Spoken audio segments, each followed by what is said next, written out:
មួយដែលមានគ្រូបង្វឹកគាត់បង្ហាត់ដៃគូតាម Telegram បាទអញ្ចឹងបងស្រីមិញណាមិញទៅដែរទៅដែរទៅដែរអរបាទយើងមានបងស្រីមួយក៏ចង់មកគាត់របស់តើ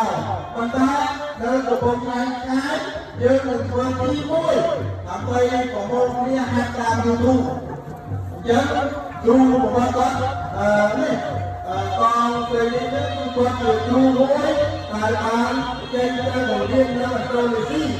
ហើយចប់ស៊ីហ្គេមគាត់ត្រឡប់មកផងឆ្នាំវិញនឹងគាត់ជាគ្រូបង្វឹកមិនបង្វឹកនៅស្រុកខ្មែរទេគាត់បានបង្វឹកដល់ទៅម៉ាឡេស៊ីចឹងចប់ស៊ីហ្គេមគាត់ត្រឡប់មកបង្រៀននៅកំពង់ឆ្នាំជំនួសគ្រូរបស់គាត់ចាស់ហើយចឹងគាត់គាត់ទៅទីលើឥឡូវចង់ចុះជាមួយនឹងទីមកតានេះទៅដៃបាទនៅកន្លែងនេះនៅកាត់ជាអីជួននិយាយ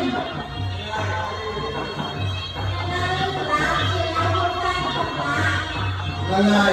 ក៏ប៉ុន្តែខ្ញុំកំណើតហ្នឹងហើយគាត់ចូលតាមលេខទូរស័ព្ទ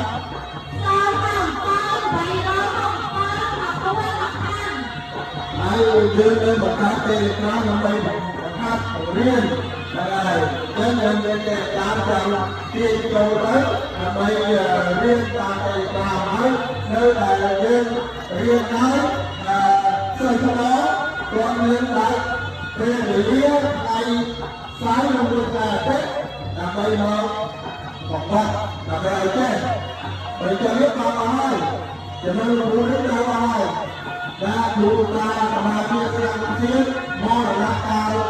មកហើយយើងនៅគ្រូមួយអត់ទៅស្រួលដែរយើងទៅលើយើងទាំងអស់គ្នា